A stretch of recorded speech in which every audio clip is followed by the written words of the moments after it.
আসসালামু আলাইকুম রহমতুল্লাহ।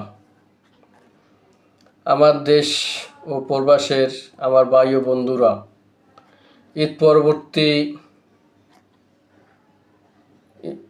জানাই ঈদ মোবারক।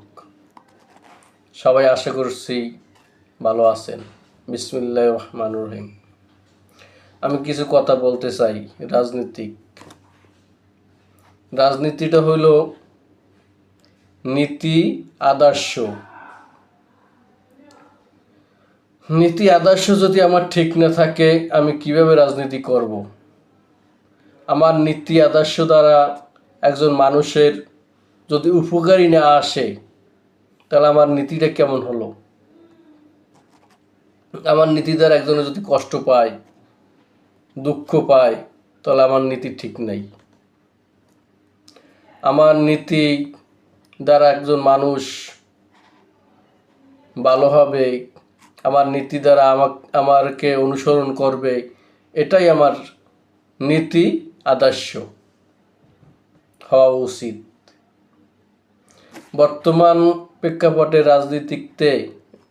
রাজনীতিতে কিছু বাহিরা আছে চাঁদাবাজি, টেন্ডারবাজি, দখলবাজি, ঘুষ, সুদ এর ভিতরে লিপ্ত। আমি ওই সব ভাইদের বলবো, ভাই নীতি আদর্শ পরিবর্তন করে রাজনীতি করেন। আপনি ছিনতাই করতেছেন, চাঁদাবাজি করতেছেন, ডাকাতি করতেছেন, মানুষের জায়গা দখলবাজি করতেছেন, এটা রাজনীতি না। এটা রাজনীতি হতে পারে না। এটা নীতি আদর্শ কোনো দিক দিয়েই নাই, একবারে বাহিরে, নীতির আদর্শের বাহিরে। আপনি রাজনীতি করতেছেন আপনি পেট চালাবার জন্য, পেট নীতি। আপনি যেটা করতেছেন ওটা হল পেট নীতি, ওটা রাজনীতি না। রাজনীতি হইল আদর্শ। একজন মানুষকে ভালোবাসতে হবে,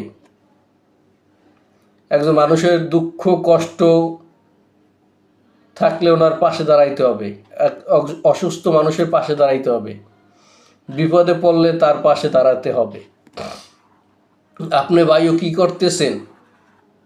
আপনি চাঁদাবাজি করতেছেন, ডাকাতি করতেছেন, ছিনতাই করতেছেন, আবার বলতেছেন ডিসেম্বরে নির্বাচন দিতে।